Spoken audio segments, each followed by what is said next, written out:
তো বন্ধুরা এই মুহূর্তে একটি বড়সড় আপডেট, প্রাইমারি বোর্ডের অফিসিয়াল ওয়েবসাইটে আবারও আমরা দেখতে পাচ্ছি একটি কাউন্সিলিং সংক্রান্ত নোটিফিকেশন জারি করে দেওয়া হয়েছে, থার্ড ফেজ কাউন্সিলিং, এবং সেক্ষেত্রে কাদের কাউন্সিলিং এর কথা বলা হচ্ছে। এই নোটিশে একাধিক ক্যান্ডিডেটের নাম সহ কিন্তু লিস্ট আকারে আমরা দেখছি জারি করা হয়েছে, এবং সেক্ষেত্রে এই নোটিফিকেশনের থ্রুতে কারা কাউন্সিলিং এর ডাক পেলো এবং কারা বাদ গেল বিস্তারিতভাবে আমরা জানার চেষ্টা করব। এবং সেক্ষেত্রে হঠাৎ করে আবার নোটিফিকেশন কি কারণে দেওয়া হয়েছে বিস্তারিতভাবে জানবো। চলুন তার আগে আপনাদের সকল ভিডিওটি প্রথম থেকে শেষ পর্যন্ত দেখুন এবং ভালো লাগলে অবশ্যই একটা লাইক করে দিতে ভুলবেন না। তার আগে বলি বন্ধুরা, আপনারা যারা আমাদের চ্যানেলের সাথে যুক্ত আছেন তারা জানেনই এই চ্যানেলের প্রত্যেকটা ভিডিও কিন্তু দরকারি, তাই কেউ এখনো যদি আমাদের চ্যানেলটা সাবস্ক্রাইব করে না থাকেন তাহলে অবশ্যই আমাদের চ্যানেলটা সাবস্ক্রাইব করতে ভুলবেন না এবং পাশে থাকা বেল আইকনটি ক্লিক করে দেবেন যাতে নতুন আপডেট আসলে আপনার ফোনে পৌঁছে দিতে পারে। আমরা এই চ্যানেলে কিন্তু প্রত্যেকদিন নতুন নতুন লেটেস্ট আপডেট নিয়ে আসছি সরকারি এবং চাকরি রিলেটেড, তো তার জন্য অবশ্যই আমাদের চ্যানেলটা সাবস্ক্রাইব করে দেবেন এবং পাশে থাকা বেল আইকনটি ক্লিক করে all notification West Bengal board of primary এডুকেশনের অফিসিয়াল ওয়েবসাইটে আজকে অর্থাৎ 14/8/2024 নতুন একটি নোটিফিকেশন জারি করা হয়েছে কাউন্সিলিং সংক্রান্ত। তো এই কাউন্সিলিং এ কাদের ডাক দেওয়া হয়েছে বিস্তারিতভাবে জানবো আমরা।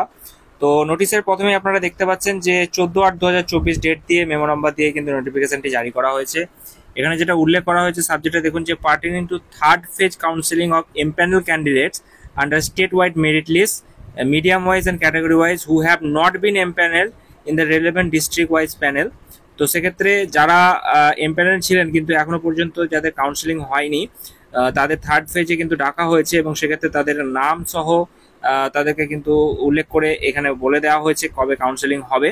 তো বিস্তারিতভাবে জানবো তো কাদের নাম রয়েছে সেগুলো কিন্তু আমরা লাস্টে দেখছি। তো প্রথমেই দেখুন এখানে যেটা বলা রয়েছে, this pertains to the 2022 recruitment process, অর্থাৎ প্রাইমারি টেট 2022 প্রাইমারি রিক্রুটমেন্ট যেটা 2022 চলছিল সেই রিক্রুটমেন্ট প্রসেসেরই কিন্তু এটা একটা অংশ। ঠিক আছে, তো প্রথমেই দেখবো কি বলা রয়েছে, in continuation to our earlier notification, যেটাকে ভাইট করছে দেখুন যে 27/2/2024 এর নোটিফিকেশনকে, the West Bengal board of primary education hereby notifies and informs all concern that the third phase of state level counselling of candidate under state wide merit list publish, যেটাকে vide করছে notification যেটা 31/1/2024 who have not been empanelled in the relevant district wise panel. তো সেক্ষেত্রে যারা empanel হতে পারেননি তাদেরকে যেটা রেলেভেন্ট ডিস্ট্রিক্টে সেক্ষেত্রে তাদের কথা বলা হয়েছে, এবং প্রিপেয়ার যেটা বলা হচ্ছে prepare pursuant to second phase counselling conducted by the West Bengal board of primary education. তো সেক্ষেত্রে যেটা হয়েছিল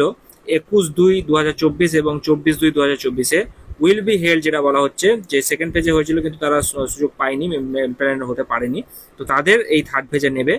উইল বি হেল্ড অন যেটা বলা হচ্ছে যে 21/8/2024 এবং 22/8/2024 এই দুটো ডেট কিন্তু দেওয়া হয়েছে তাদেরকে। কবে যেতে হবে সেটা বললাম আমি, 21/8 এবং 22/8 দুটো ডেট দেওয়া হয়েছে। 12টা থেকে কিন্তু শুরু হবে, এখানে লোকেশনটা দেওয়া রয়েছে আচার্য প্রফুল্লচন্দ্র ভবনে কিন্তু হবে বিধাননগরে, এবং ক্যান্ডিডেটদেরকে কি কি নিয়ে যেতে হবে সেটাও কিন্তু মেনশন করা রয়েছে। Candidate are not called for this phase of counselling are requested to await further notification. যারা এখনো পর্যন্ত ডাক পায়নি তাদেরকে কিন্তু নোটিফিকেশনের জন্য ওয়েট করতে বলা হয়েছে। তো কারা পায়নি বা কারা পেয়েছে সেক্ষেত্রে নোটিশে উল্লেখ রয়েছে, আমরা সেটা দেখছি। তো কি কি নিয়ে যেতে হবে সেগুলো আমরা একটু দেখে নিই। Candidate must being the following documents with this, যেটা বলা হচ্ছে অরিজিনাল সেলফ অ্যাটেস্টেড ফটোকপি। তো কিছু কিছু জিনিস আপনাদেরকে নিয়ে যেতে বলেছে, যেগুলো দেখুন admit card of TET, downloaded documents of TET qualification, admit card of মাধ্যমিক পরীক্ষা, মার্কশিট, হ্যাঁ এগুলো কিন্তু নিয়ে যেতে বলা হয়েছে। তার সঙ্গে যেটা বলা হয়েছে ডিএলএড এর যে সার্টিফিকেট রয়েছে, গ্র্যাজুয়েশনের certificate, caste certificate, PH certificate, voter card যদি থেকে থাকে এগুলো কিন্তু আপনাদেরকে প্রোভাইড করতে বলা হয়েছে। ঠিক আছে, the list of candidate who are called for counselling in the phase with the respective schedule is appended with the notification. তো এবার দেখে নেবো আমরা যে লিস্টে কাদের নাম রয়েছে। তো এখানে আপনারা দেখতে পাচ্ছেন কাদেরকে ডাক দেওয়া হয়েছে, এবং সেক্ষেত্রে এখানে দেখতেই পাওয়া যাচ্ছে যে বেঙ্গলি মিডিয়ামের ক্ষেত্রে রেজিস্ট্রেশন নম্বর, টেটের যে রোল নম্বর রয়েছে ক্যান্ডিডেট, হ্যাঁ এভাবে কিন্তু স্টেট ওয়াইজ যে পজিশন মেরিট লিস্টে তার কত ছিল যারা ডাক পেয়েছে তাদেরকে কিন্তু এখানে নামগুলো দেওয়া রয়েছে। এই নোটিশটা যদি আপনারা ডাউনলোড করতে না পেরে থাকেন অবশ্যই আমাদের টেলিগ্রাম গ্রুপের লিঙ্ক আমাদের ডেসক্রিপশন বক্সে দেওয়া থাকবে, সেখানে জয়েন করে আপনারা সেখান থেকে ডাউনলোড করে নিতে পারবেন। ঠিক আছে, তো আপনারা অনেকেই অপেক্ষা করছিলেন এই নোটিফিকেশনটা, তো সেক্ষেত্রে আপনাদেরকে বললাম।